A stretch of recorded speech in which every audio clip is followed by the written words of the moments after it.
আমি অন্য কোনো দেশে ভ্রমণ করে সেই দেশ থেকে কি আমেরিকার এম্বাসিতে দাঁড়াতে পারি কিনা?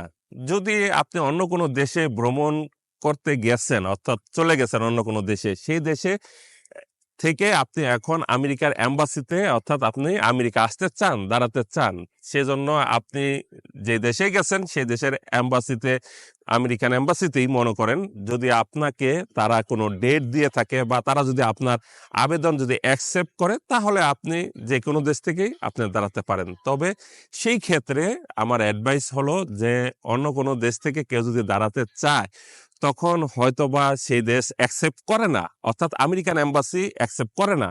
অতএব চেষ্টা করেন আপনার নিজ দেশ থেকেই দাঁড়ানোর, এটাই হবে আপনার জন্য ভালো। আর আপনি যেহেতু কয়েকটি দেশ ভ্রমণ করছেন, আপনার অভিজ্ঞতাও প্রবল আছে, সেজন্য আমি মনে করি বাংলাদেশের আমেরিকান এম্বাসি থেকেই দাঁড়ানো আপনার জন্য সবচেয়ে ভালো একটি ওয়ে।